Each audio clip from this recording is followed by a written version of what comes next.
Boosie is facing an aggravated assault charge. Boosie, whose real name is Torrance Hatch, allegedly hit a security guard in the back of the head with a glass hookah bottle. Now, this happened in Houston over the weekend on May 24th. The security guard was taken to the hospital and he received 8 stitches. Boosie's bond has been set at $85,000, but his lawyer said this was a walk-through bond, meaning that he did not have to go back into custody. Boosie's victim finally got his side out in the open after what happened, and the man at the center of it all, Boosie Badazz, just looked into a camera and told the whole world this is nothing but a money grab. Hey, to all my family and fans, man, I'm okay, bro. I'm alright. It's basically a money grab, man. It's a money grab, but it's what you go through as an entertainer. The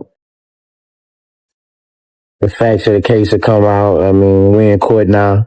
Right now, today, right in this moment, Torrance Hatch Jr., the man the whole world knows as Boosie Badazz, the same dude who literally built the soundtrack for an entire generation coming up in the South, is staring dead in the face at an aggravated assault charge with a deadly weapon right there in Harris County, Texas. And the deadly weapon the state is pointing at? It ain't no gun, it ain't no knife, nah. It's a glass hookah base, a straight-up club accessory turned into something serious. Let that sink in for a second because that's wild. Here's the real tea, no cap, straight facts from the court documents. A security guard named Edward Iglehart was doing his job working the door at this Houston nightclub, shutting the spot down for the night, when suddenly, he's got blood pouring down his face and ends up with 8 staples in the back of his head. 8 staples. When he turned around, according to police, the person standing right there holding that broken glass hookah base was Boosie himself. Iglehart's full account is laid out plain in the charging documents for everybody to read. Boosie got a warrant with his name on it, bond set at $85,000. And the rapper came out swinging on social media telling everybody he didn't do nothing wrong. It's all a setup. So which one is it? Is this a man getting targeted for a quick payday like Boosie claims? Or did one of the biggest voices out the South really crack a security guard's skull open over some bathroom drama at 2 in the morning? Y'all need to hear this whole breakdown because the details are crazier than anything anybody could script up. I'm laying it out piece by piece, document by document, statement by statement. And by the time we finish this, you're going to see this situation in a completely different light. This ain't no game, real recognize real, and the streets been buzzing heavy. Let's dive deep into it. To really get how we even landed here, we got to go back and understand who we're talking about, because this ain't some random cat off the block. Boosie Badazz, born Torrance Ivy Hatch Jr., out of Baton Rouge, Louisiana, is a certified living legend in Southern hip-hop. At 43 years old, with decades deep in the game, the man went from Lil Boosie running wild in the streets of Baton Rouge to becoming one of the most influential, most quoted, and most respected voices the South ever spit out. We're talking about somebody whose music raised whole generations, whose raw pain felt like it belonged to the listeners themselves, whose real-life story of prison bids, cancer battles, comebacks, and street wisdom turned into modern-day legend playing out in real time. That's exactly why this situation hits so hard, fam. When a name that carries this much weight gets tied up in something this serious, it stops being about one messy night at the club. It becomes about everything that name represents. The respect, the history, the loyal fan base that would ride through fire for him. So when court papers start dropping with his name attached to a security guard getting busted open, the whole culture pauses and locks in. Now, something important you gotta know about Boosie specifically is that the man has a long, complicated history with the law. This ain't his first rodeo in the system, not even close. Just earlier this year, in January, he wrapped up a federal gun possession case out of San Diego from 2023. As a convicted felon, he wasn't supposed to have that weapon. He pleaded guilty, but instead of fresh prison time, the judge hit him with supervised release, community service, and a $50,000 fine. Supervised release, circle that, underline it, because that detail is about to color everything we're unpacking. A man on supervised release doesn't get to have regular boys will be boys nights out anymore. Every single move sits under a federal microscope. So whatever went down in that Houston club didn't happen to some regular civilian. It happened to a man already walking with one foot in the federal system's watch list. Let me paint the full picture exactly how the documents lay it out. Set the scene properly. May 24th, 2026. Memorial Day weekend, one of the biggest party weekends all year long. Downtown Houston, a nightclub right off Main Street. The kind of night where the city turns up full blast, bottles popping nonstop, energy through the roof. Boosie wasn't just some random guest either. Reports say he was booked as the host, pulling in that bag, bringing the crowd with him so everybody eats. That's standard big-name entertainer business. Nothing unusual there at first.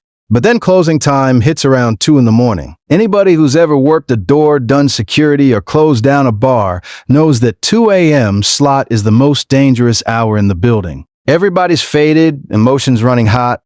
Nobody wants the night to die, and staff is trying to push hundreds of people out without it turning into straight chaos. That's the powder keg waiting. Then the match gets lit. A woman walks up to security guard Edward Eigelhart asking to use the bathroom. Simple ask, right? But the club is already closed. Bathroom shut down. Eigelhart tells her no. According to the court documents, that's when everything spirals. The woman doesn't take it lightly, gets upset, the argument heats up fast. Then she allegedly elbows him straight in the face. Now we got physical contact. Eigelhart does what any security is trained to do. He starts escorting her toward the exit, trying to clear the building. As they're moving, she drops all her stuff. Phone, keys, everything scatters on the floor.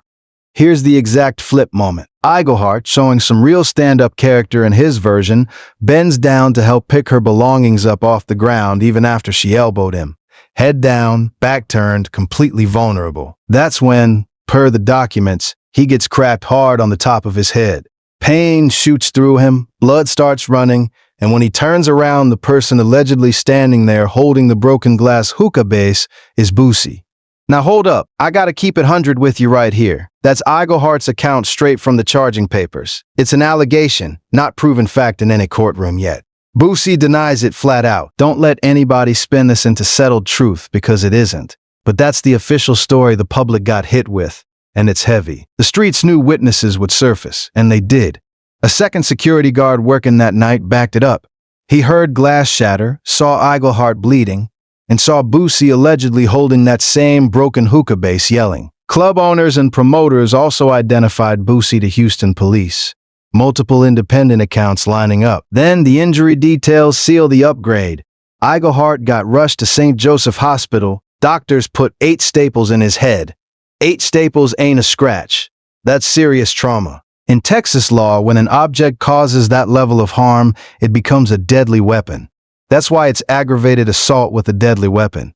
A second-degree felony carrying 2 to 20 years in prison, plus up to $10,000 in fines. Not some slap-on-the-wrist misdemeanor. This legal weight turns one bad swing into something that can rewrite a man's life. The timeline after is straightforward. Incident on May 24th, warrant issued. Boosie appears in Harris County Court on June 1st. Bond at $85,000 released. Next date in September. But Boosie wasn't staying silent. Most artists facing felonies get muzzled by lawyers. No comments, stay off socials. Boosie said nah to the playbook. He dropped a raw video addressing everything head-on, calling it a straight money grab, saying this comes with the territory when you're an entertainer with a bag. People see the name and chase checks. He hit them with that classic, life be lifing, bro. Pure Boosie energy, unbothered, defiant, street authentic. He also questioned the guard's background and credibility, though those claims remain his allegations, not verified facts. His attorney Carl Moore asked the public to reserve judgment and let it play out in court, which is the smart legal play. On one side, you got the victim statement, second witness, club staff identifications, hospital records, and 8 staples, heavy evidence stack. On the other, a man claiming setup, attacking credibility, and legally innocent until proven guilty. Both sides exist right now, and only court will decide. But the real danger underneath? That supervised release from the January federal gun case. As a convicted felon on supervised release, a new felony charge like this doesn't just open a Texas case. It risks violating the federal deal that kept him out of prison. Federal violation hearings have lower proof standards. He could beat the state case and still face consequences federally. That's the chess game inside the chess game. After the warrant dropped, reports say one of the first things he did was contact his parole officer, showing he understands the stacked risks. The world reacted exactly how you expect, split right down the middle and loud. One camp rides hard for Boosie, stressing innocent until proven guilty, pointing out 2 a.m. Club chaos gets messy, accounts twist, and big names attract lawsuits for money. They echo his framing that deep pockets make targets. The other camp looks at the multiple witnesses, hospital records, and staples, saying you don't get that many people aligning by accident. A man bent over helping gets cracked from behind. That's defenseless. They question why a pure money grab would involve real hospital treatment and staples you can't fake. The bond conditions added no contact with the victim and stay away from the venue, signaling the court takes it seriously, not some joke shakedown. This situation ties into bigger conversations about Boosie's history, past legal issues, controversies, prison time, all of it. Supporters see it as the cost of a real street legend's life under constant watch. Critics call it a pattern. Fair or not, past shapes how new stories land. Zooming out, this is bigger than Boosie. It's a snapshot of how fast things crumble in this culture. A man who survived prison, beat cancer, navigated decades in rap's cutthroat game, now risks it all over seconds at closing time in a club. One alleged swing and legacy on the line. The entertainer tax is real. Regular folks have bad nights and go home. Names like Boosie turn them into headlines and court docs overnight. Expanding deeper on the cultural weight here, Southern hip-hop legends like Boosie carry more than music. They carry the voice of neighborhoods, pain of families grinding through systemic struggles, and the raw authenticity that connects millions who feel unseen. His catalog from early Baton Rouge days through hits that defined an era reflects survival, loyalty, street code, and resilience. Fans don't just listen, they live through the lyrics. When something like this drops, it forces the culture to wrestle with protecting icons while demanding accountability. Hip-hop has always had this tension, celebrating realness but sometimes excusing chaos that follows the lifestyle. Boosie's story of multiple comebacks makes this moment even heavier, because it shows how fragile freedom remains even after beating bigger demons. Think about the club environment itself on a Memorial Day weekend in Houston. Energy is electric but volatile. Music bumping, drinks flowing, egos inflated, security stretched thin trying to maintain order as the night winds down. A simple bathroom denial shouldn't escalate to this, but alcohol, emotions, and status mix into a dangerous cocktail. The woman's alleged elbow starts the physical chain. Belongings drop, the guard bends to help, a humanitarian gesture in the middle of conflict, and then the alleged strike from behind. Multiple people seeing Boosie holding the broken hookah base adds layers of corroboration that prosecutors love building cases around. Yet Boosie's camp pushes the money grab angle hard, which isn't unprecedented in celebrity cases where civil suits often shadow criminal ones. Deep pockets invite opportunists, and entertainers get targeted. But the staples in the head make it hard to dismiss entirely as pure fiction. Legally, Texas aggravated assault with deadly weapon prosecutions focus heavily on the object's capability to cause serious injury and the actual harm inflicted. A glass hookah base, when shattered and swung with force, easily meets that threshold, hence the felony upgrade. The 2 to 20 range isn't abstract. Judges consider criminal history, and Boosie's past doesn't help perception even if this case stands alone. Supervised release violations add federal pressure, where judges have wide discretion. Probation officers report new arrests quickly, triggering hearings that can lead to revocation and prison time on the original charges. Boosie reaching out to his parole officer immediately shows strategic awareness. He's playing multi-dimensional chess to protect his freedom on all fronts. Fans online split into camps with passionate arguments. Some drop old Boosie verses about street life and loyalty, saying the system stays hunting successful black men from the South. Others point to the pattern of incidents and say personal responsibility has to factor in at some point. The no-contact order on bond is standard, but telling, it prioritizes victim safety when credible threat exists. Yet it doesn't equal guilt. This balance keeps the public debate raging. Culturally, this highlights how fame amplifies everything. A regular security guard incident stays local. With Boosie attached, it goes viral, memes explode, opinions flood timelines, and careers hang in balance. Young artists watching should take notes. The same fame that elevates you exposes every misstep under bright lights.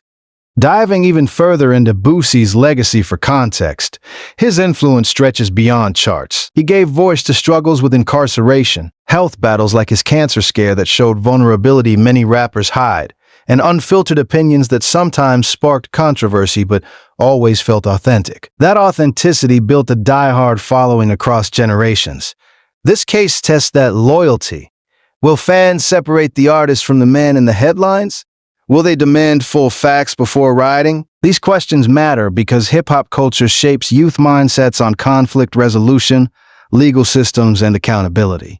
Glorifying violence or excusing it too quickly carries consequences. At the same time, rushing to judgment against figures with proven systemic pressures ignores context. The security guard's perspective deserves space too. Working doors late nights means dealing with drunk crowds, entitlement, and potential danger constantly. Helping pick up belongings after an elbow to the face shows de-escalation effort that backfired tragically if the allegations hold. 8 staples represent real pain, medical bills, trauma, and lost work. Dismissing that for celebrity defense feels cold. Yet if Boosie's money grab claim has merit, then innocent people get weaponized against fame, which corrupts justice too. Both realities can coexist uneasily until evidence decides. Looking ahead to September court date, expect heavy legal maneuvering. Boosie's team will likely challenge witness consistency, explore self-defense or mutual combat angles, question the hookah as deadly weapon classification, and push for video footage or additional witnesses. Prosecutors will lean on multiple identifications and medical proof. Plea negotiations could happen quietly to manage supervised release risks. Better a deal than rolling dice federally. Or Boosie might take it to trial to clear his name publicly, true to his defiant style. Either path carries stakes. Public opinion will keep shifting with leaks, statements, or social media drops. This whole saga reminds us how thin success margins stay in entertainment, especially for those with street-rooted backgrounds. One bad night, split-second decision, alleged or real, threatens everything built. Boosie survived worse, literal prison, illness, industry politics, but small moments often prove most destructive. The lesson echoes street wisdom he himself rapped about. Stay alert, control environments, think long-term even when emotions flare. For the culture, it asks us to mature in how we consume drama.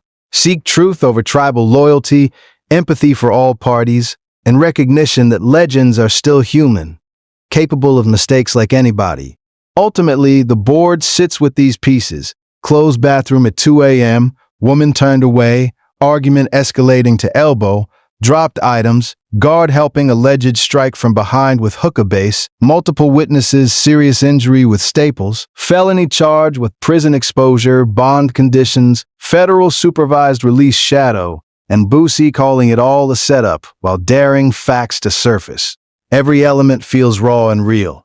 The ending waits in September. Until then, the conversation continues, forcing deeper thought on fame, accountability, justice, and the thin line between legend status and legal peril. Y'all let me know your honest takes. Money grab or straight facts from the documents? Drop them without letting anybody silence real opinions.